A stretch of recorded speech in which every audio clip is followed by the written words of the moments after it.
महाभारत के शांति पर्व में गुरु शिष्य के संवाद का उल्लेख करते हुए योग तथा सदाचार का निरूपण। राजा युधिष्ठिर ने पूछा, दादाजी, अब आप मुझे मोक्ष के प्रधान कारण योग का वास्तविक स्वरूप सुनाइए। उसे जानने की मुझे बड़ी इच्छा है। तो भीष्म जी बोले, राजन, इस विषय में गुरु शिष्य का संवाद रूप यह पुरातन इतिहास प्रसिद्ध है। एक बार कोई ब्रह्मनिष्ठ आचार्य विराजमान थे। वे बड़े ही तेजस्वी, महात्मा, सत्यनिष्ठ और जितेंद्रिय थे। उनके पास एक बुद्धिमान, कल्याणकामी, समाहित चित्त शिष्य आया। उसने उनके चरण स्पर्श किए और हाथ जोड़कर कहा, भगवान, यदि आप मेरी सेवा से प्रसन्न हैं तो मेरे मन में एक बड़ा भारी संदेह है, उसे दूर करने की कृपा करें। स्वामिन, मेरा और आपका इस संसार में कहाँ से आना हुआ है? मैं देखता हूं कि समस्त भूतों में आपके उपादान कारण समान हैं, तो भी उनमें किन्हीं की वृद्धि और किन्हीं का ह्रास क्यों होता है? तथा वैदिक समार्थ और लोक में जो वर्ण आश्रम धर्म संबंधी वाक्य प्रसिद्ध हैं, उनका किस प्रकार समन्वय हो सकता है? भगवान, ये सब बातें मुझे स्पष्ट करके समझाने की कृपा करें। तब गुरु ने कहा, बेटा सुनो, तुम बड़े बुद्धिमान हो। तुमने जो बात पूछी है वे वेदों का गूढ़ रहस्य है। यही अध्यात्म तत्व है और यही समस्त विद्या और शास्त्रों का सर्वस्व है। विश्व आत्मा वेद का मूल कारण जो ओमकार है, वे वासुदेव, सत्य, ज्ञान, यज्ञ, तितिक्षा, दम और आर्जव स्वरूप है। वेदज्ञ जन उसी को पुरुष, सनातन और विष्णु भी कहते हैं तथा वही जगत के उत्पत्ति प्रलय करने वाला अव्यक्त और सनातन ब्रह्म भी है। ये विष्णुवंशी उत्पन्न भगवान कृष्ण भी वही हैं। तुम मुझसे इनका इतिहास सुनो। इन अतुलित तेजस्वी देव भगवान कृष्ण का महात्म्य ब्राह्मण को ब्राह्मण से, क्षत्रिय को क्षत्रियों से, वैश्य को वैश्यों से और शूद्र को शूद्रों से सुनना चाहिए। तुम श्री कृष्ण का कल्याणकारी चरित्र सुनने के अधिकारी हो, इसलिए सावधान होकर सुनो। श्री कृष्ण ही आदि अंत से रहित काल चक्र हैं। उन्हीं के भीतर ये तीनों लोक चक्र के समान घूम रहे हैं। श्री कृष्ण को ही अक्षर, अव्यक्त, अमृत, सनातन पर ब्रह्म भी कहते हैं। ये अविनाशी परमात्मा ही पितर, देवता, ऋषि, यक्ष, राक्षस, नाग, असुर और मनुष्य आदि की रचना करते हैं। ये सब इसी प्रकार कल्प के आरंभ में अपनी माया में स्थित होकर ये वेद, शास्त्र और सनातन लोक धर्मों को अभिव्यक्त करते हैं। जिस प्रकार ऋतु परिवर्तन के साथ भिन्न भिन्न ऋतुओं के लक्षण प्रकट होते रहते हैं, वैसे ही प्रत्येक युग में तद अनुरूप भावों की अभिव्यक्ति होती रहती है तथा कालक्रम से उन युग आदि में जिस समय जो जो वस्तु भासती है, उस समय लोक यात्रा के द्वारा उसी प्रकार का ज्ञान उत्पन्न होता रहता है। कल्प के अंत में वेद और इतिहासों का लोप हो जाता है। उन्हें सर्ग के आरंभ में भगवान शंभु के आदेश से महर्षि लोग तप द्वारा फिर प्राप्त कर लेते हैं। उस समय स्वयं भगवान ब्रह्मा जी को वेद का, बृहस्पति को वेदांगों का, शुक्राचार्य को नीति शास्त्र का, नारद जी को गंधर्व विद्या का, भरद्वाज को धनुर्विद्या का, गार्ग को देव ऋषियों के चरित्र का और कृष्णात्रय को चिकित्सा शास्त्र का ज्ञान होता है। उसी समय अनेकों शास्त्रज्ञ न्याय आदि विभिन्न तत्वों की रचना करते हैं। उन्होंने युक्ति, शास्त्र और आचरण के द्वारा जो कुछ उपदेश किया है, तुम्हें वही करना चाहिए। पर ब्रह्म अनादि और सबसे परे हैं। उसे देवता और ऋषि भी नहीं जानते। उसे तो एकमात्र जगत पालक भगवान नारायण ही जानते हैं। नारायण से ही ऋषि, मुख्य देवता और असुर तथा पुराने राज ऋषियों ने उस ब्रह्म को जाना है। वह ब्रह्म ज्ञान समस्त दुखों का परम औषध है। जब प्रकृति प्रकृति से अधिष्ठित विविध पदार्थों को रचने लगती है तो उससे कारण सहित जगत उत्पन्न होता है। पहले अव्यक्त प्रकृति से बुद्धि उत्पन्न होती है, उससे अहंकार, अहंकार से आकाश, आकाश से वायु, वायु से तेज, तेज से बल और जल से पृथ्वी उत्पन्न होती है। ये 8 मूल प्रकृतियां हैं। सारा जगत इन्हीं में स्थित है। इन्हीं से 5 ज्ञान इंद्रियां, 5 कर्म इंद्रियां, 5 विषय और 1 मन, ये 16 विकार होते हैं। श्रोत्र, त्वक, चक्षु, जिह्वा और घ्राण, ये 5 ज्ञान इंद्रियां हैं। पाद, पायु, उपस्थ, हस्त और वाक, ये 5 कर्म इंद्रियां हैं। शब्द, स्पर्श, रूप, रस और गंध, ये 5 विषय हैं। तथा इन सब में व्यापक जो सर्वगत चित्त है वह मन है। मन सर्वरूप है।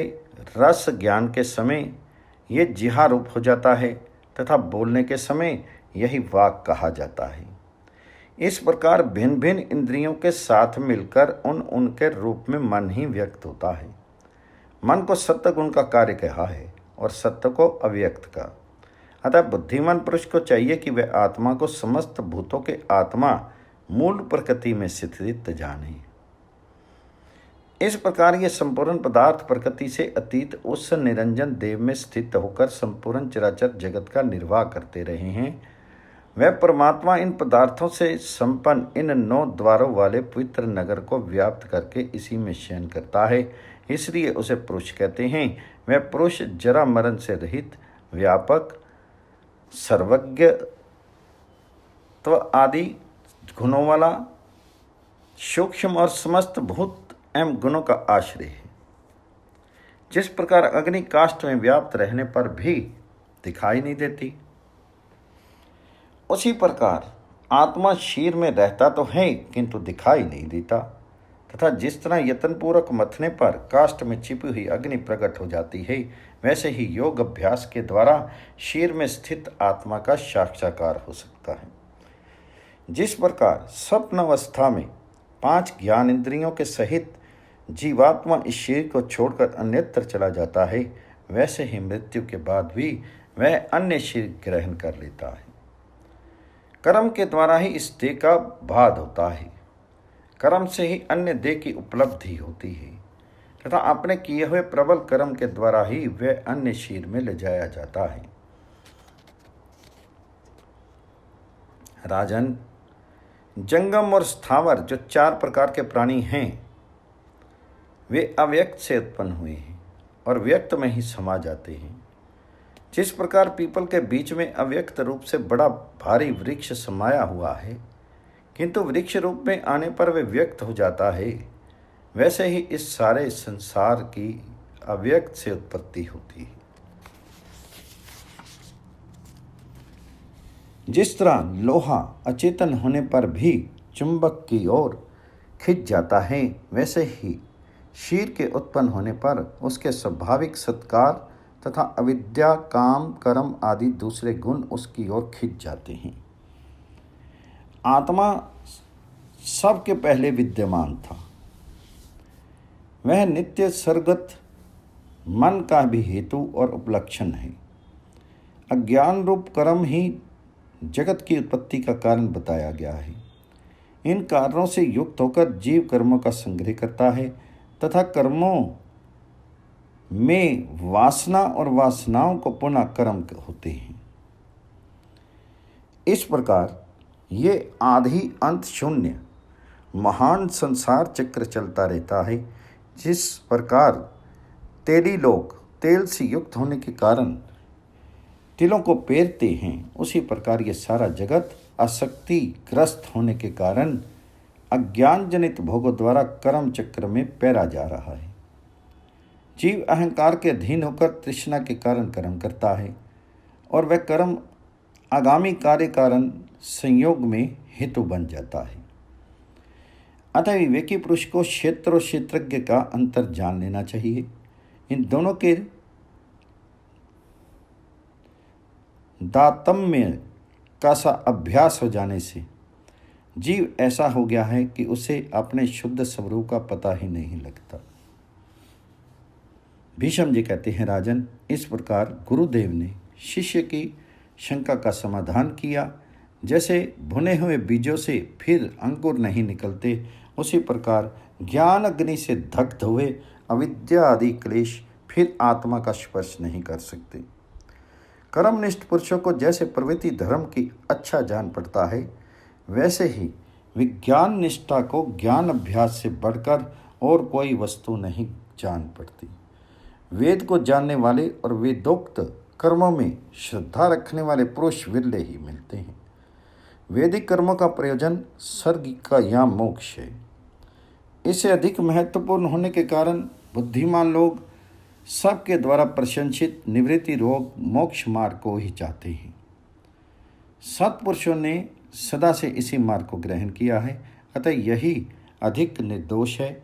ये वह बुद्धि है जिसका अनुसरण करने से मनुष्य परम गति को प्राप्त कर लेता है। किंतु देहाभिमानी पुरुष इस मार्ग में नहीं जा सकता। वह तो क्रोध लोभ आदि अनेकों राजस तामस भावों से युक्त होकर अज्ञानवश बहुत से बखेड़े बांध लेता है। अतः जो पुरुष देह अभ्यास से छूटना चाहे, उसे किसी प्रकार का अवैध आचरण नहीं करना चाहिए।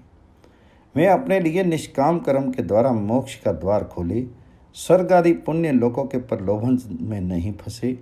जो पुरुष एक बार धर्म मार्ग पर पैर रखकर फिर लोभवश काम क्रोध के चक्कर में पड़कर अधर्म करने लगता है, वह अपने परिवार सहित नष्ट हो जाता है। कल्याणकामी पुरुष को राग के अधीन होकर शब्द आदि विषयों का सेवन नहीं करना चाहिए। विषयों के कारण ही सत्व आदि गुणों के संसर्ग से हर्ष क्रोध और विषाद की उत्पत्ति होती है। ये देह 5 भूतों का विकार है तथा सत्व रज तम तीनों युगों से युक्त है। इसमें ये किसकी स्तुति करे और किसे बुरा कहे। शब्द आदि विषयों में तो केवल मूर्खों की ही आसक्ति होती है। जैसे वन में रहने वाले सन्यासी मिष्टान आदि की इच्छा न करके शीर निर्वाह के लिए स्वादहीन रूखा सूखा भोजन ही खा लेते हैं, इसी प्रकार संसारिक ग्रस्त मनुष्य को भी परिश्रम में संलग्न होकर रोगी के औषध सेवन के समान केवल शरीर निर्वाह के लिए परिमित एवं सात्विक भोजन करना चाहिए। उदारचित्त पुरुष सत्य शोच सरलता त्याग तेज उत्साह क्षमा धैर्य बुद्धि मन और तप के प्रभाव से समस्त विषय आत्मक भावों पर दृष्टि रखते हुए शांति की इच्छा से इंद्रियों को काबू में करे। ऐसा न होने से ही जीव अज्ञानवश सत्व रज और तम से मोहित होकर निरंतर चक्र की तरह घूमते रहते हैं। अतः विचारशील पुरुष अज्ञान जनित दोषों के अच्छी तरह परीक्षा करे तथा इससे उत्पन्न हुए दुख और अहंकार से छूट जाए। राजन, अब मैं तुम्हें सत्वादि गुणों के कार्य बताता हूँ, सुनो। प्रसन्नता, हर्षजनित प्रीति, असंदेह, धैर्य और समृद्धि, ये सत्व गुण के कार्य हैं। काम क्रोध प्रमाद लोभ मोह भय क्रांति विषाद शोक अप्रसन्नता मान दर्प और अनार्यता, ये रजोगुण और तमोगुण के कार्य हैं। इन दोषों के गौरव लाघव का विचार करके फिर इस बात की परीक्षा करें कि इनमें से मुझ में कौन दोष कितना कितना बना हुआ है। इस तरह विचार करते हुए इन सभी दोषों से छूटने का प्रयत्न करें। सब प्रकार के दोषों से छूटने के लिए ज्ञान वैराग्य और ब्रह्मचर्य का उपदेश। तो राजा युधिष्ठिर ने पूछा, दादाजी, मनुष्य को किन दोषों का मन से त्याग करना चाहिए, किन्हें बुद्धि से शिथिल करना चाहिए, कौन दोष बारंबार आ जाते हैं और कौन मोहवश फलहीन से जान पड़ते हैं, तथा बुद्धिमान पुरुष अपनी बुद्धि से युक्तिपूर्वक किन दोषों का बलाबल का विचार करे। तो भीष्म जी बोले, राजन, अपने मूल कारण अज्ञान के सहित दोषों का नाश हो जाने पर पुरुष विशुद्ध चित्त होकर संसार से मुक्त हो जाता है। जिस प्रकार छेनी की धार लोहे की जंजीर को काटकर नष्ट कर देती है, उसी प्रकार ध्यान संस्कृत वृद्धि बुद्धि तमोगुण जनित दोषों को नष्ट करके उसके साथ स्वयं भी शांत हो जाती है। यद्यपि रजोगुण तमोगुण और काम तथा मोह से रहित शुद्ध तत्व ये तीनों ही गुण देह के मूल कारण हैं, तथापि आत्मवान पुरुषों के लिए ब्रह्म प्राप्ति का साधन तो सत्य गुण ही है। अतः संयमशील पुरुष को रजोगुण तमोगुण से दूर रहना चाहिए। इन दोषों से छूट जाने पर बुद्धि निर्मल हो जाती है। मनुष्य जब रजोगुण के अधीन रहता है तो तरह तरह के अधर्म युक्त कर्म करता है, उसमें दीनता आ जाती है तथा वह अर्थयुक्त भोगों का सेवन करता है। तमोगुण के अधीन होने पर वह लोभ और क्रोध जनित कर्मों में फंसा रहता है। हिंसा से उसका विशेष अनुराग हो जाता है और हर समय निंद्रा तद्रा से घिरा हुआ तथा सत्य गुण का आश्रय लेने वाला पुरुष शुद्ध और सात्विक भावों को ही देखता है। वे बड़ा निर्मल और कांतिमान होता है तथा उसमें श्रद्धा और विद्या की प्रधानता रहती है। राजन, रजोगुण और तमोगुण से मोह की उत्पत्ति होती है और उससे क्रोध, लोभ, भय एवं दर्प उत्पन्न होते हैं। इन सब का नाश करने से ही मनुष्य शुद्ध होता है। ऐसा शुद्ध चित्त पुरुष ही उस अक्षय अविनाशी सर्वव्यापक अव्यक्त परमात्मा का साक्षात्कार कर सकता है। उसी की माया से आवृत हो जाने पर मनुष्यों के ज्ञान विवेक का नाश हो जाता है तथा वे अज्ञान और मोह के अधीन होकर क्रोध के चुंगल में फंस जाते हैं। क्रोध से काम उत्पन्न होता है और फिर लोभ, मोह, मान, दर्प तथा अहंकार का उन्मेष हो जाता है तथा अहंकार से कर्म में प्रवृत्ति होने लगती है। इस प्रकार जब कर्म होने लगते हैं तो जन्म मरण का निमित्त भी बन ही जाता है तथा जिन्हें जन्म लेना है उसे शुक्र और शोणित का संयोग होने पर मलमूत्र से भरे हुए रक्त से लथपथ गर्भ स्थान में रहने की नौबत भी आ जाती है। अतः तृष्णा से तिरस्कृत और काम क्रोध आदि से बंधे हुए पुरुष को यदि उनसे पार पाने की इच्छा हो तो वे प्रयत्नपूर्वक स्त्रियों के संसर्ग से दूर रहे, क्योंकि स्त्रियां भयंकर कृत्या के समान हैं। वे ज्ञानी मनुष्यों को मुंह में डाल देती हैं। स्त्री से ही उनके राज्य और अपने तेज द्वारा संतान की उत्पत्ति होती है, किंतु जिस प्रकार मनुष्य अपने अंग से उत्पन्न हुए जीवों को त्याग देते हैं, उसी प्रकार अपने नाच होकर अपने कहलाने वाले इन पुत्र आदि को भी त्याग देना चाहिए। इस देह से ही स्वभावतः स्वेद के द्वारा जीवों की उत्पत्ति होती है और कर्मश तेज द्वारा पुत्र उत्पन्न होते हैं। अतः बुद्धिमान पुरुष को तो दोनों एक ही उपेक्षा करनी चाहिए। ये बात ध्यान में रखो कि दुख की प्राप्ति तो क्षीर के महाग्रहण मात्र से निश्चित है, किंतु उसकी वृद्धि क्षीर में अभिमान करने से होती है। अभिमान के त्याग से दुख का अंत होता है और जिसका दुख दूर हो जाता है वही मुक्त है। राजन, अब मैं तुम्हें शास्त्र दृष्टि से मोक्ष का उपाय बतलाता हूँ। जो पुरुष तत्व ज्ञान का अभ्यास करता है वह परम गति प्राप्त कर लेता है। जितने प्राणी हैं उन्हें मनुष्य श्रेष्ठ हैं। मनुष्य में द्विज और द्विजों में विदग्ध श्रेष्ठ हैं। विदग्ध ब्राह्मण समस्त भूतों के आत्मा, सर्वज्ञ और सर्वदर्शी होते हैं। उन्हें परमार्थ तत्व का पूर्ण निश्चय होता है। नेत्रहीन पुरुष मार्ग में अकेला होने पर जैसे तरह तरह के दुख पाता है, वैसे ही ज्ञानहीन पुरुष को भी संसार में अनेकों दुख सहने पड़ते हैं। इसलिए ज्ञानी भी सबसे बढ़कर है। वाणी, शीर और मन की पवित्रता, क्षमा, सत्य, धैर्य और समृद्धि ये श्रेष्ठ गुण प्रायः सभी धर्मों के मनुष्यों में देखे जाते हैं, किंतु ब्रह्मचर्य को तो शास्त्रों में ब्रह्म का ही स्वरूप माना है। ये सब धर्मों में श्रेष्ठ है। इसके द्वारा पुरुष परम गति प्राप्त कर सकते हैं। जो पुरुष इस व्रत का अच्छी तरह पालन करता है उसे ब्रह्मलोक की प्राप्ति होती है। मध्यम ब्रह्मचारी को स्वर्ग मिलता है और कनिष्ठ विद्वान ब्राह्मण का जन्म पाता है। ब्रह्मचर्य बड़ा कठिन व्रत है। इसका उपाय सुनो। ब्राह्मण को चाहिए कि जब रजोगुण की वृत्ति बढ़ने वाले उसे रोक दें। स्त्रियों की बातें ना सुने तथा उन्हें वस्त्रहीन अवस्था में नहीं देखे, क्योंकि यदि किसी प्रकार उन पर दृष्टि चली जाती है तो दुर्बल चित्त मनुष्य को काम का विकार हो जाता है। ब्रह्मचारी को यदि काम विकार हो जाए तो उसे कृच्छ व्रत करना चाहिए और यदि स्वप्न में तेज क्षीण हो जाए तो जल में गोता लगाकर 3 बार अघमर्षण मंत्र जपना चाहिए। विवेकी पुरुष को इस प्रकार संयत और विवेक युक्त चित्त से अपने अंतःकरण में स्थित काम विकार को नष्ट कर देना चाहिए। हृदय में एक मनोबाह्य नाम की नाड़ी है, वह संकल्प के द्वारा सारे शरीर में तेज खींचकर बाहर निकाल देती है। जिस प्रकार दूध में मिले हुए घी को मथानी से मथ कर अलग किया जाता है, वैसे ही शरीर में व्याप्त तेज संकल्प की मथानी से अलग हो जाता है। स्वप्न अवस्था स्थिति संसर्ग का अभाव होने पर भी केवल संकल्प से ही मनोबाह्य नाड़ी तेज को बाहर निकाल देती है।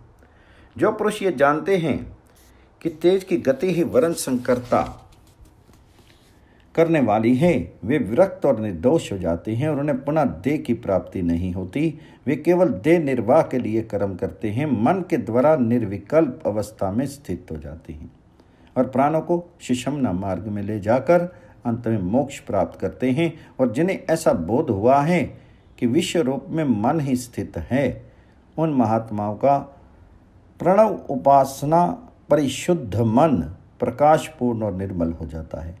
अतः मन को वश में करने के लिए मनुष्य को निष्काम कर्म करने चाहिए। इससे वह रजोगुण तमोगुण से छूटकर यथेष्ट गति प्राप्त कर सकता है। संक्षिप्त महाभारत के शांति पर्व में मुक्ति के लिए प्रयत्न करने का उपदेश। भीष्म जी कहते हैं, युधिष्ठिर, विषय भोग में आसक्त रहने वाले प्राणी सदा दुख भोगते रहते हैं।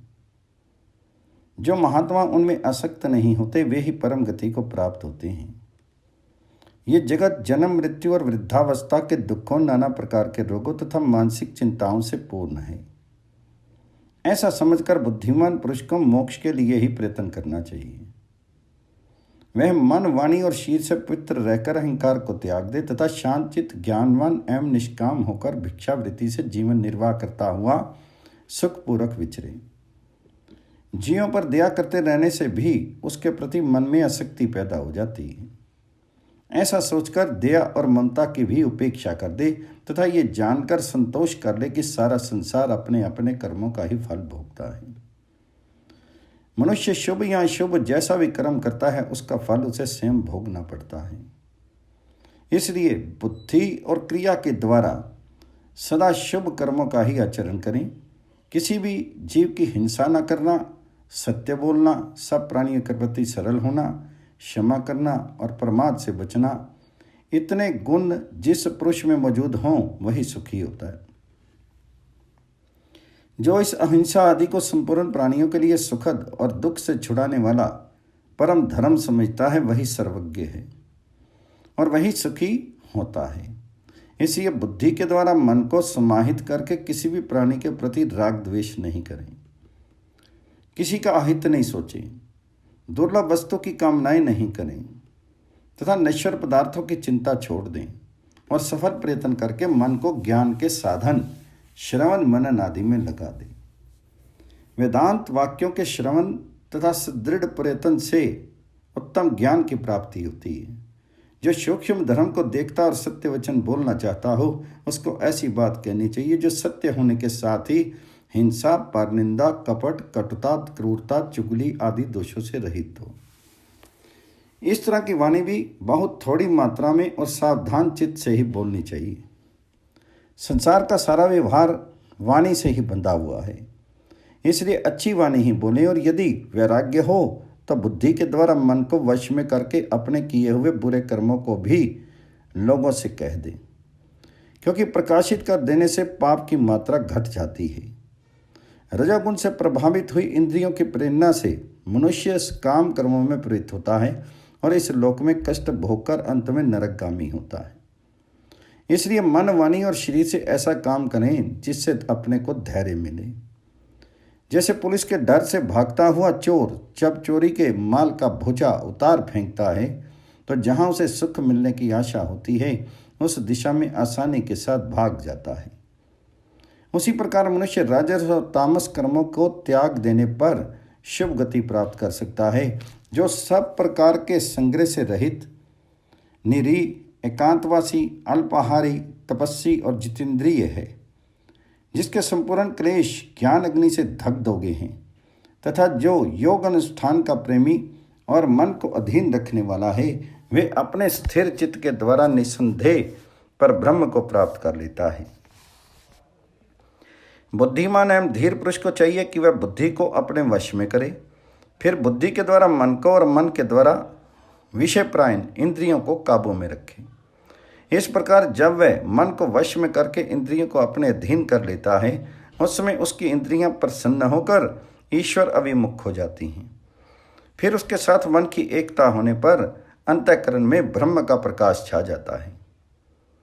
अतः योग शास्त्रोक्त नियमों के अनुसार आचरण करना चाहिए और योग साधना करते समय जिस उपाय से भी चित्तवृत्ति स्थिर हो सके उसका पालन करते रहना चाहिए। अन्न के दाने, उड़द, तिल की खली, साग, जौ की लपसी, सत्तू, मूल, फल, जो कुछ भी भिक्षा में मिल जाए उसी से अपना निर्वाह करें। देश काल और नियम के अनुसार सात्विक आहार करें। साधन आरंभ कर देने पर उसे बीच में ना रोकें। जैसे आग धीरे धीरे तेज की जाती है, उसी प्रकार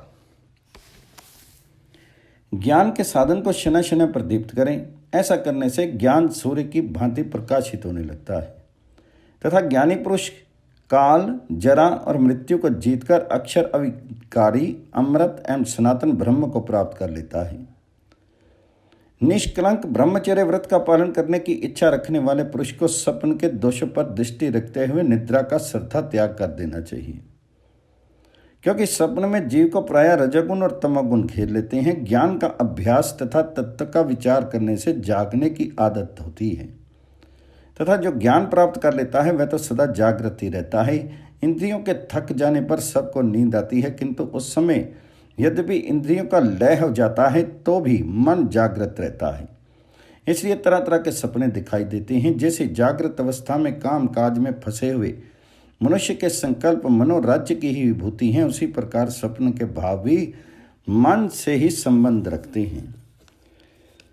कामनाओं में आसक्त पुरुष असंख्य जन्मों की वासनाओं को स्वप्न में अनुभव करता है।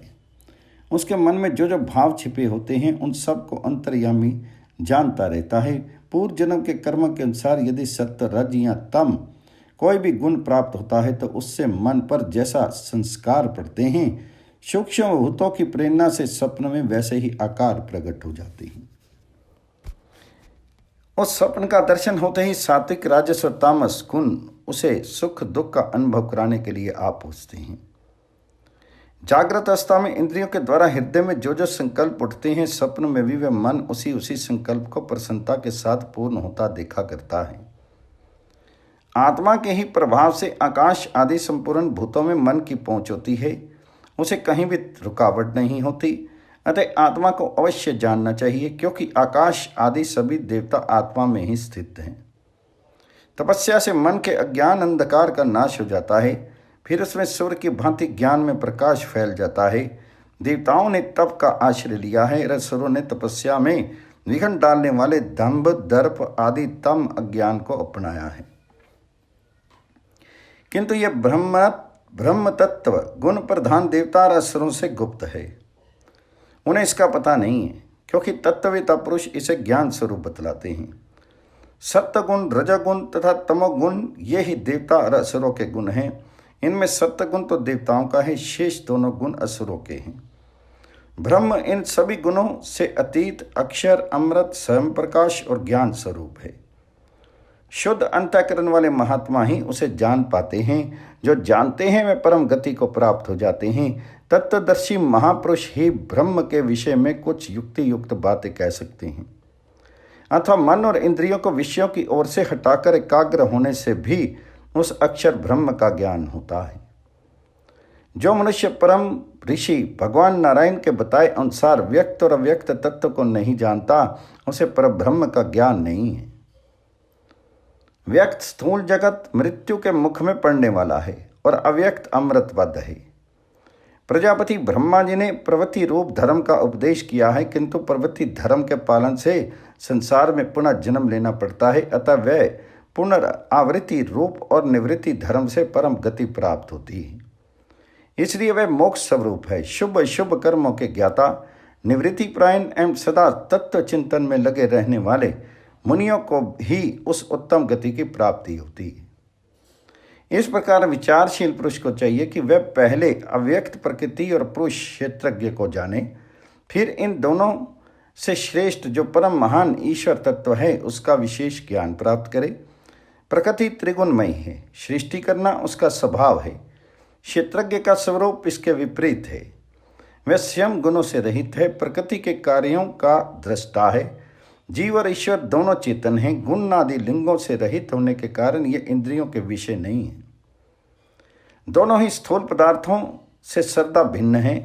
प्रकृति और पुरुष के संयोग से चराचर जगत की उत्पत्ति होती है।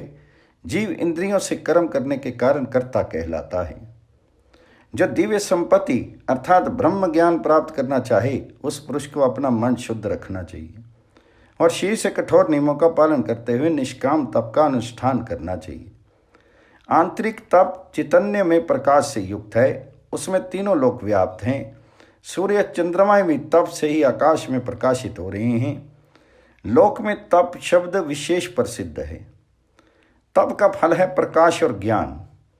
रजोगुण और तमोगुण का नाश करने वाला निष्काम कर्म ही तप है। ब्रह्मचर्य और अहिंसा शारीरिक तप है। वाणी और मन का संयम मानसिक तप कहलाता है। वैदिक विधि को जानने और उसके अनुसार चलने वाले द्विजातियों का अन्न ग्रहण करना उत्तम माना गया है।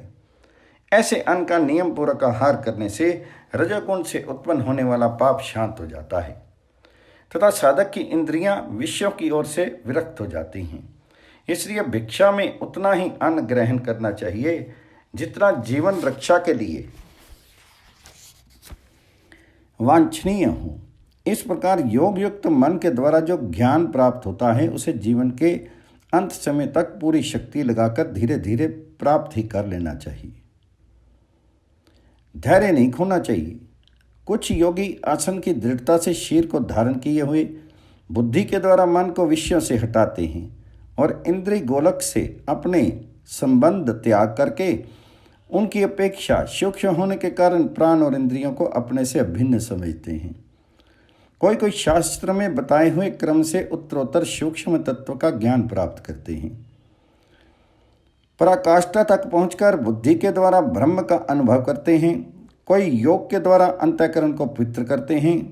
अपनी महिमा में स्थित हुए उस परम पुरुष को प्राप्त होते हैं जो अव्यक्त से भी श्रेष्ठ हैं। इसी तरह कोई तो ध्यान धारणा के द्वारा सगुण ब्रह्म की उपासना करते हैं और कोई उस परम देव का चिंतन करते हैं जिसे बिजली के समान सहसा प्रकाशित होने वाला और अक्षर कहा गया है।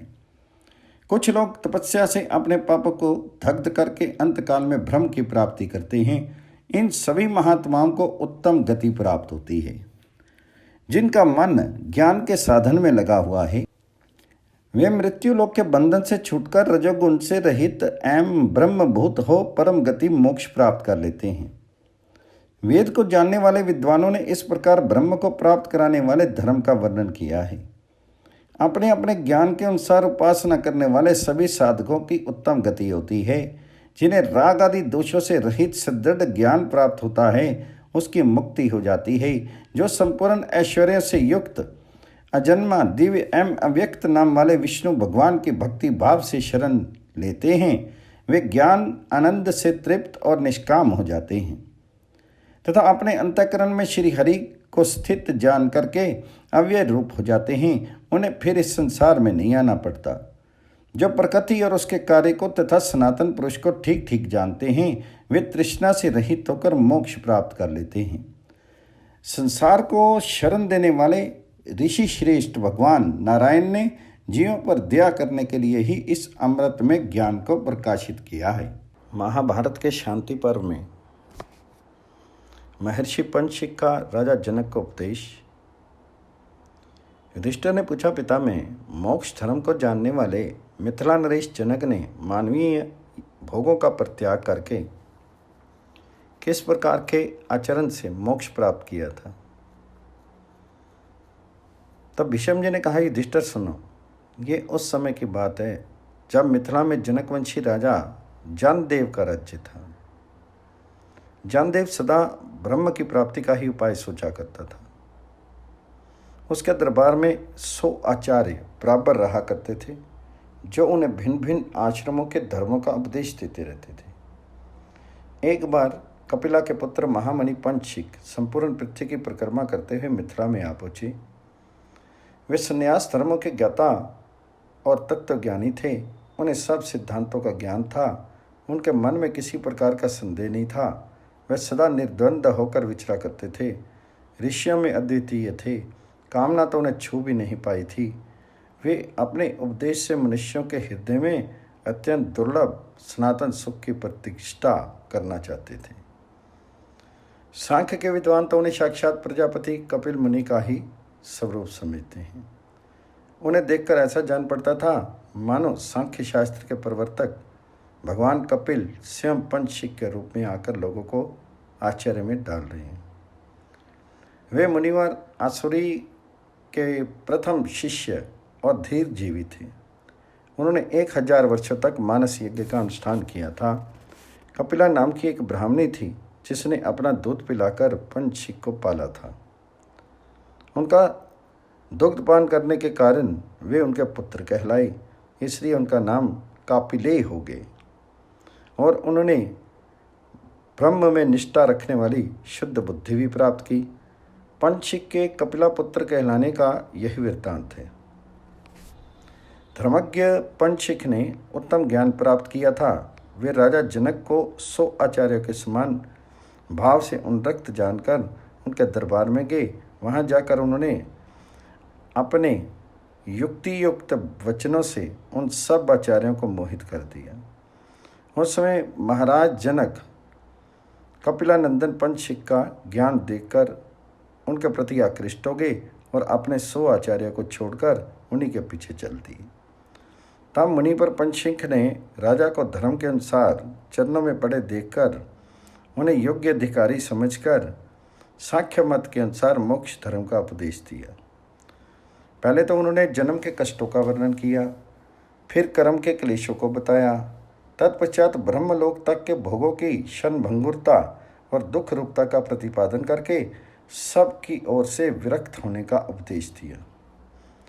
उन्होंने कहा, जो एक दिन नष्ट होने वाला है, जिसके जीवन का कुछ ठिकाना ही नहीं है, ऐसे अनित्य शरीर को इन बंधु बांधुओं तथा स्त्री पुत्र आदि से क्या लाभ है। ये सोचकर जो मनुष्य इन सब को क्षण भर में त्याग कर चल देता है, उसे मृत्यु के बाद फिर जन्म नहीं लेना पड़ता। पृथ्वी, आकाश, जल, अग्नि और वायु ये सदा इस शरीर की रक्षा करते रहते हैं।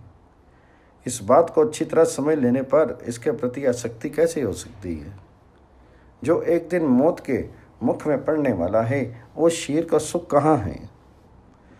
पंचशिख का ये उपदेश जब ब्रह्म और वंचना से रहित, सर्था निर्दोष और आत्मा का ज्ञान कराने वाला था, सुनकर राजा जनक को बड़ा विस्मय हुआ। उन्होंने पुनः प्रश्न करने का विचार किया।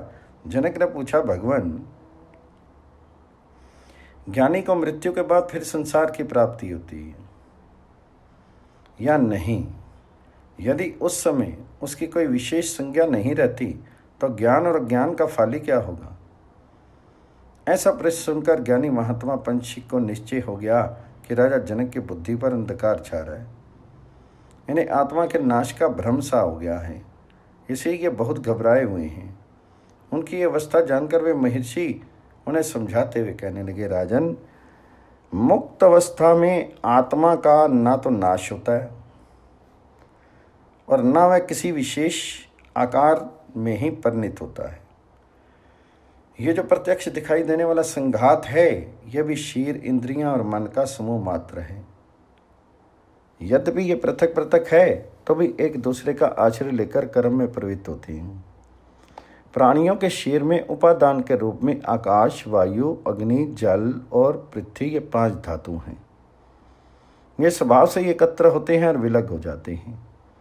इन्हीं 5 तत्वों के मेल से नाना प्रकार के देहों का निर्माण हुआ है। आँख, कान, नाक, रसना और त्वचा ये 5 इंद्रियां कहलाती हैं। इनकी उत्पत्ति का कारण मन है। रूप, रस, गंध, स्पर्श, शब्द तथा मूर्त द्रव्य ये 6 गुण जीव की मृत्यु के पहले तक इंद्रियजन्य ज्ञान के साधक होते हैं। इसके साथ इंद्रियों का संयोग होने पर ही भिन्न भिन्न विषयों का ज्ञान होता है। जो लोग गुणों के संघात रूप इस शरीर को ही आत्मा समझ लेते हैं, उन्हें मिथ्या ज्ञान के कारण अनंत दुखों की प्राप्ति होती है और उनकी परंपरा कभी शांत नहीं होती। इसके विपरीत जिनकी दृष्टि में यह दृश्य प्रपंच अनात्मा सिद्ध हो चुका है, उनकी उसके प्रति न ममता होती है न अहंता होती है। फिर उन्हें दुख कैसे प्राप्त हो, क्योंकि अब तो दुखों के लिए कोई आधार ही नहीं रह जाता। अब मैं तुम्हें वह शास्त्र सुना रहा हूँ जिसमें त्याग की प्रधानता है। ध्यान देकर सुनो, यह तुम्हारे मोक्ष में सहायक होगा। जो लोग मुक्ति के लिए प्रयत्नशील हों, उन सबको चाहिए कि इस काम कर्म द्रव्य आदि का त्याग करें। जो लोग त्याग किए बिना व्यर्थ ही विनीत होने का दावा करते हैं, उन्हें क्लेश पर क्लेश उठाने पड़ते हैं। शास्त्रों में द्रव्य का त्याग करने के लिए यज्ञ आदि कर्म, भोग का त्याग करने के लिए व्रत, दैहिक सुखों के त्याग के लिए तप और सब कुछ त्यागने के लिए योग के अनुष्ठान की आज्ञा दी गई है। यही त्याग की सीमा है। सर्वस्व त्याग का ये एकमात्र मार्ग ही दुखों से छुटकारा पाने के लिए उत्तम बताया गया है। इसका आश्रय न लेने वालों की दुर्गति भोगनी पड़ती है। 5 ज्ञान इंद्रियां, 5 कर्म इंद्रियां और मन, ये सब मिलकर 11 इंद्रियां हैं। इन सब को मन रूप जानकर बुद्धि के द्वारा तुरंत इनका त्याग कर देना चाहिए। श्रवण करते समय श्रोत्र रूपी इंद्रियां, शब्द रूप विषय तथा मन रूपी कर्ता, ये 3 उपस्थित होते हैं। इसी प्रकार प्रत्येक इंद्रिय के द्वारा विषय अनुभव करते समय विषय, इंद्रिय और मन, इन तीनों के समूह की उपस्थिति रहती है। इस तरह 3-3 के 5 समुदाय हैं जिनसे विषयों का ग्रहण होता है। ये कर्ता, कर्म और कारण रूपी 3 प्रकार के भाव बारी बारी से उपस्थित होते हैं। इनमें से एक एक के सात्विक, राजस और तामस 3-3 भेद होते हैं। अनुभव भी 3 प्रकार के ही हैं, जिनमें हर्ष, शोक आदि सब का समावेश है। हर्ष, प्रीति, आनंद, सुख और चित्त की शांति का होना सात्विक गुण के लक्षण हैं। असंतोष, संताप, शोक, लोभ तथा अमर्ष, ये किसी कारण से हों या अकारण रजोगुण के चिन्ह हैं। अविवेक, मोह, प्रमाद, स्वप्न और आलस्य, ये किसी तरह भी क्यों ना हो तमोगुण के ही नाना रूप हैं। शब्द का आधार श्रोत इंद्रियां हैं और श्रोत इंद्रियों का आधार आकाश है, अतः ये आकाश रूप ही है। इसी प्रकार त्वचा, नेत्र, जिह्वा और नासिका भी क्रमशः स्पर्श, रूप, रस और गंध का आश्रय तथा अपने आधारभूत महाभूतों के स्वरूप हैं। इन सब का अधिष्ठान है मन, इसलिए सब के सब मन स्वरूप हैं। क्योंकि जब सब इंद्रियों का कार्य एक समय प्रारंभ होता है, तो उस सब के विषयों का एक साथ अनुभव करने के लिए मन ही सब में अनुगत रूप से उपस्थित रहता है। अतः मन को 11वीं इंद्रिय कहा गया है और बुद्धि 12वीं मानी गई है। इस प्रकार समस्त प्राणी अनादि अविद्या के कारण स्वभावतः व्यवहार परायण हो रहे हैं। ऐसी दिशा में ज्ञान द्वारा विद्या को निवृत्ति प्राप्त होने से आत्मा के नाश का क्या प्रसंग है। सनातन आत्मा का नाश हो ही कैसे सकता है। जैसे नद और नदियाँ समुद्र में मिलकर अपने व्यक्तित्व, रूप और नाम को त्याग देती हैं, उसी प्रकार समस्त प्राणी अपने परिच्छिन्न स्वरूप और नाम को त्याग करके महत्व रूप से प्रतिष्ठित होते हैं। यही उनका मोक्ष है। उस अवस्था में मृत्यु के बाद जब उपाधि का त्याग हो जाता है, तो जीव की कोई विशेष संज्ञा कैसे रह सकती है। जो इस मोक्ष विद्या को जान करके सावधानी के साथ आत्म तत्व का अनुसंधान करता है, वह जल से कमल के पत्ते की भांति कर्म के अनिष्ट फलों से कभी लिप्त नहीं होता। संतानों के प्रति आसक्ति और भिन्न भिन्न देवताओं की प्रसन्नता के लिए काम यज्ञों का अनुष्ठान, ये सब मनुष्य के लिए नाना प्रकार के सुदृढ़ बंधन हैं। जब वह इन बंधनों से छूटकर सुख दुख की चिंता छोड़ देता है उस समय लिंग शीर के अभिमान का त्याग करके सर्वश्रेष्ठ गति मुक्ति प्राप्त कर लेता है। श्रुति के महावाक्यों का पर विचार और शास्त्र में बताए हुए मंगल में शम दम आदि साधनों का अनुष्ठान करने से मनुष्य जरा तथा मृत्यु के भय से रहित होकर सुख से सोता है। जब पुण्य और पाप का क्षय तथा उनसे मिलने वाले सुख दुख आदि फलों का नाश हो जाता है, उस समय सब वस्तुओं की आसक्ति से रहित पुरुष आकाश के समान निर्लेप एवं निर्गुण आत्मा का साक्षात्कार कर लेता है। जैसे मकड़ी जाला तानकर उस पर चक्कर लगाती रहती है, किंतु उन जालों का नाश हो जाने पर एक स्थान पर स्थित हो जाती है, उसी प्रकार जीव भी कर्म जाल में पड़कर भटकता रहता है और उससे छूटने पर दुख से रहित हो जाता है। जैसे सांप अपने कैंचुल त्याग कर उसकी उपेक्षा करके चल देता है, उसी प्रकार जो शीर में आसक्ति न रख करके उसके प्रति अपनापन का अभिमान त्याग देता है, वह दुख से छूट जाता है।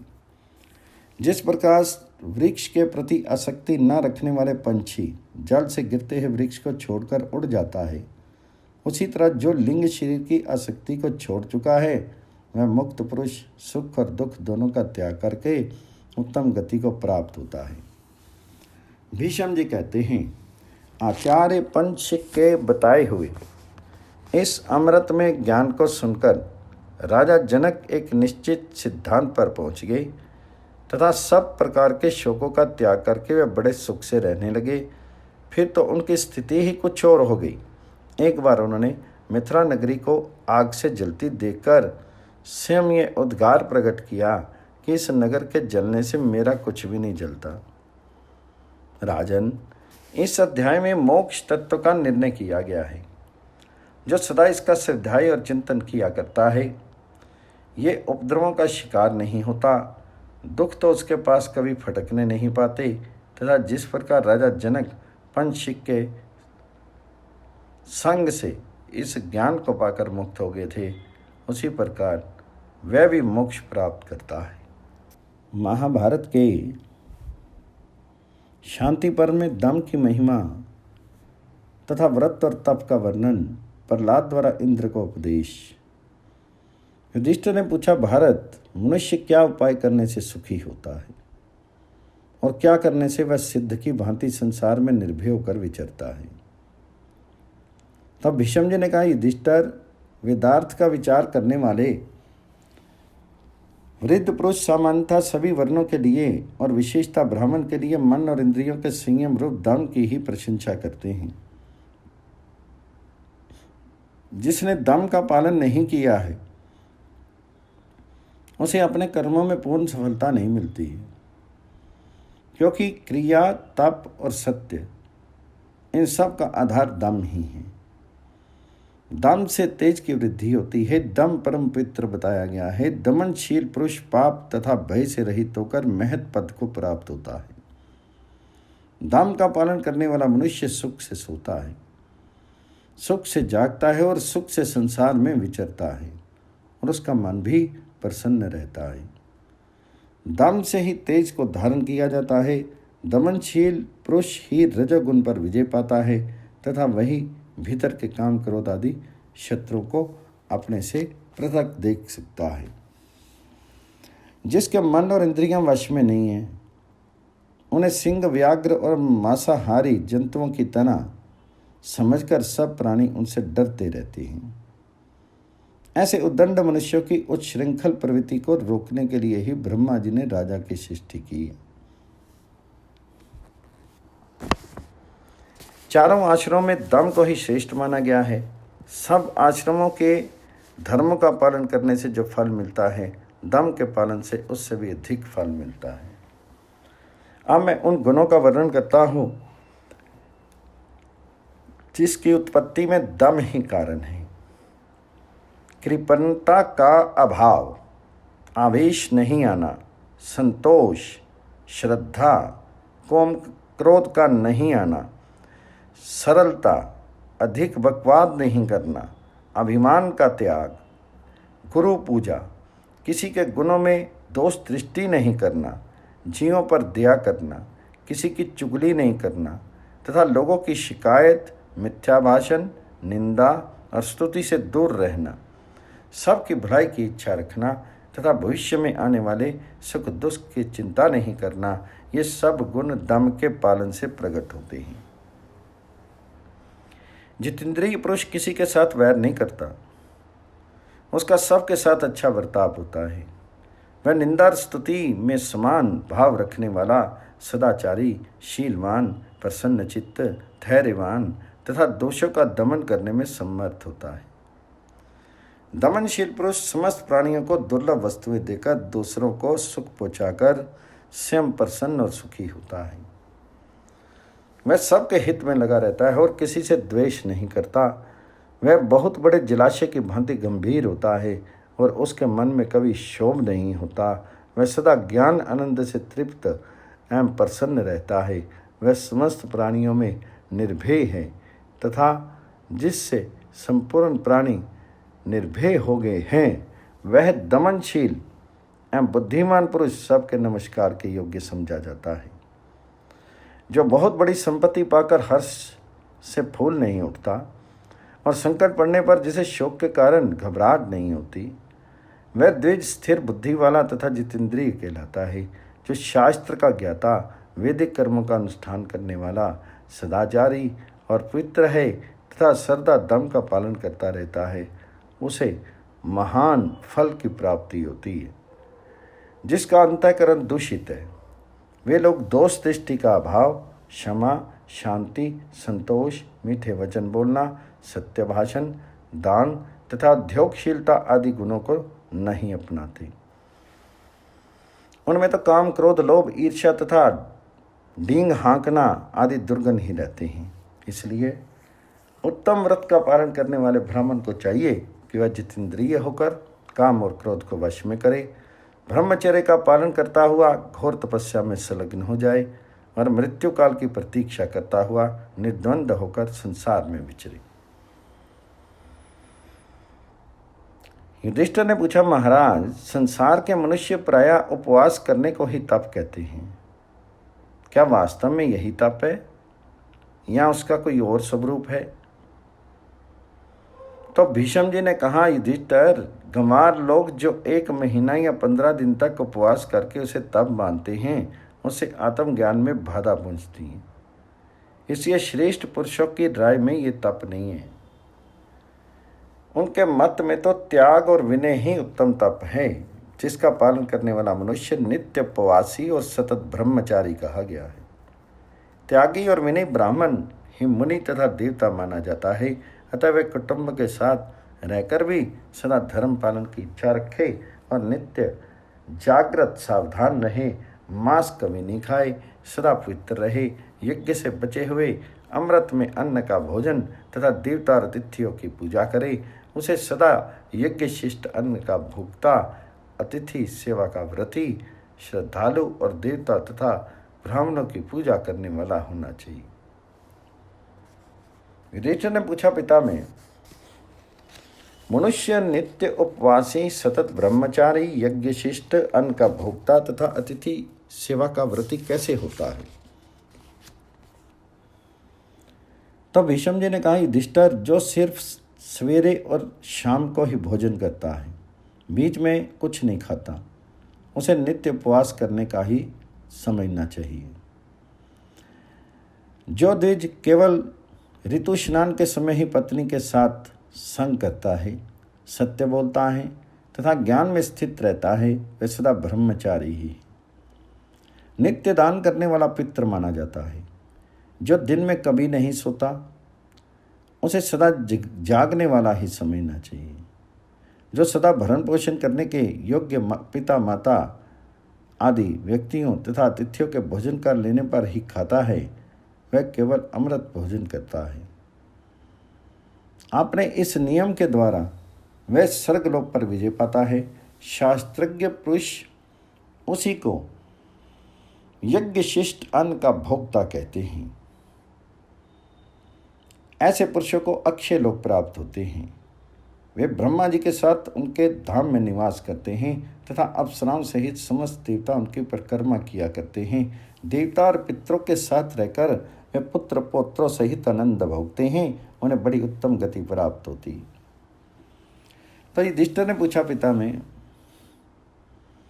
इस संसार में जो शुभ या शुभ कर्म होता है वह पुरुष उसके सुख दुख रूप फल भोगने में लगा ही देता है, परंतु पुरुष उस कर्म का करता है या नहीं, इस विषय में मुझे संदेह है। अतः मैं आपके मुख से इसका ठीक ठीक समाधान सुनना चाहता हूँ। तो भीष्म जी ने कहा, युधिष्ठिर, इस विषय में जानकार लोग इंद्र और प्रहलाद के संवाद रूप एक प्राचीन इतिहास का उदाहरण दिया करते हैं। प्रहलाद जी के मन में किसी विषय की आसक्ति नहीं थी, उनके पाप धुल गए थे, जड़ता और अहंकार का तो उनमें नाम भी नहीं था। वे धर्म की मर्यादा का पालन करते और शुद्ध सत्य गुण में स्थित रहते थे। निंदा स्तुति को समान समझते थे, मन इंद्रियों पर काबू रखते थे और एकांत घर में निवास करते थे। उन्हें चराचर प्राणियों की उत्पत्ति और नाश का ज्ञान था। अप्रिय हो जाने पर वे क्रोध नहीं करते थे और प्रिय की प्राप्ति होने पर अधिक हर्ष नहीं करते थे। मिट्टी के ढेले और सर में उनकी समान दृष्टि थी। वे आत्मा का कल्याण करने वाले ज्ञान योग में स्थित और धीर थे। उन्हें परमात्म तत्व का निश्चय हो गया था। ऐसे सर्वज्ञ समदर्शी एवं जितेंद्रिय प्रहलाद जी को एकांत में बैठे देख इंद्र उनकी बुद्धि को जानने की इच्छा से उनके पास जाकर बोले, दैत्यराज, जिन गुणों को पाकर कोई भी मनुष्य संसार में सम्मानित हो सकता है, उन सब को मैं तुम्हारे भीतर स्थित देखता हूं। तुम्हें आत्म तत्व का ज्ञान है, इसलिए पूछता हूं, बताओ तुम्हारे मत में कल्याण का सर्वश्रेष्ठ साधन क्या है? तुम रस्सियों से बांधे गए, राज्य से भ्रष्ट हुए, शत्रुओं के वश में पड़े, राज्य लक्ष्मी से हीन हो गए। इस प्रकार शोचनीय स्थिति में पड़ जाने पर भी तुम्हें शोक क्यों नहीं होता? प्रहलाद, अपने ऊपर संकट देखकर भी तुम निश्चिंत कैसे हो? तुम्हारी ये स्थिति आत्मज्ञान के कारण है या धैर्य के? इंद्र के इस प्रकार पूछने पर निश्चित सिद्धांत रखने वाले धीर बुद्धि प्रहलाद जी ने अपने ज्ञान का वर्णन करते हुए मधुर वाणी से कहा। प्रहलाद जी बोले, जो प्राणियों की प्रवृत्ति और निवृत्ति को नहीं जानता, उसी को अविवेक के कारण मोह होता है। ज्ञानी को कभी मोह नहीं होता। सब तरह के भाव और अभाव स्वभाव से ही आते जाते रहते हैं। उनके लिए पुरुष का कोई प्रयत्न नहीं होता और प्रयत्न के अभाव से पुरुष कर्ता नहीं हो सकता। फिर भी उसे कर्तापन का अभिमान हो जाता है। जो आत्मा को शुभ या अशुभ कर्मों का कर्ता मानता है, उसकी बुद्धि को तत्व का ज्ञान न होने के कारण मैं दोष से आवृत समझता हूँ। इंद्र, यदि पुरुष ही करता होता तो मैं अपने कल्याण के लिए भी कुछ भी करता। वह सब अवश्य सिद्ध हो जाता। उसे अपने प्रयत्न में कभी हार नहीं खानी पड़ती। किंतु देखा यह जाता है कि इष्ट के लिए प्रयत्न करने वालों को प्रायः अनिष्ट की प्राप्ति होती है और इष्ट की प्राप्ति से वे वंचित रह जाते हैं। अतः पुरुष का प्रयत्न कहाँ रहा? कितने ही प्राणियों को किसी प्रयत्न के बिना ही हम लोग अनिष्ट की प्राप्ति और इष्ट का निवारण होते देखते हैं। ये बात स्वभाव से ही होती है।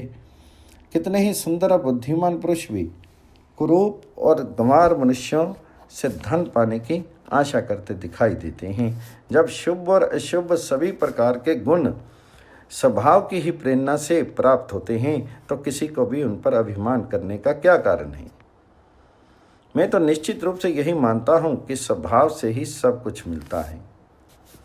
मेरी आत्मनिष्ठ बुद्धि भी इसके विपरीत विचार नहीं रखती। यहाँ पर जो शुभ और अशुभ फल की प्राप्ति होती है, उसमें लोग कर्म को ही कारण मानते हैं। अतः मैं तुमसे कर्म के विषय का पूर्णतः वर्णन करता हूँ, सुनो। संपूर्ण कर्म स्वभाव को ही लक्षित कराने वाले हैं। जो कार्यों को तो जानता है किंतु उसकी करने वाली प्रकृति को नहीं जानता, उसको अविवेक के कारण मोह होता है। जो इस बात को समझता है, उसे मोह नहीं होता। सभी भाव स्वभाव से ही उत्पन्न होते हैं। इस बात को जो ठीक ठीक जानता है, उसका दर्प या अभिमान क्या बिगाड़ सकता है?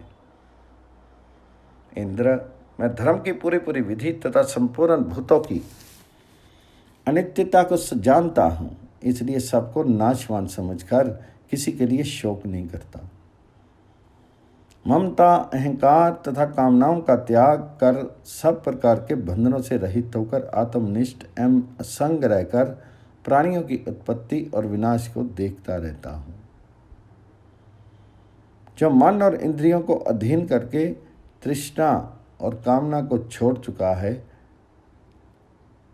और सदा अविनाशी आत्मा पर ही दृष्टि रखता है, उसे कभी कष्ट नहीं होता।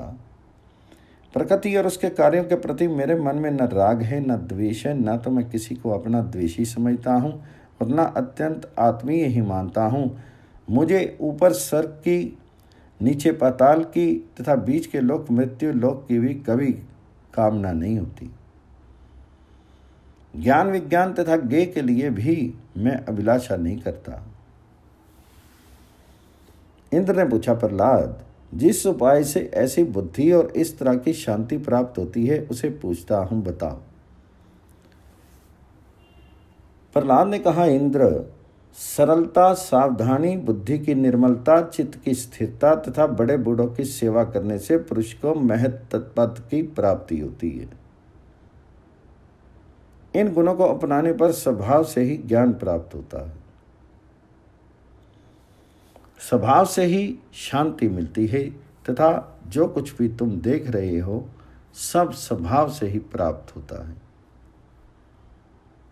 देवराज प्रहलाद के इस उत्तर को सुनकर इंद्र को बड़ा विश्वास हुआ। उन्होंने बहुत प्रसन्न होकर प्रहलाद के वचनों की प्रशंसा की। इतना ही नहीं, त्रिभुवनपति इंद्र ने दैत्यराज का पूजन भी किया और फिर उनकी आज्ञा लेकर अपने स्वर्गलोक को चले गए।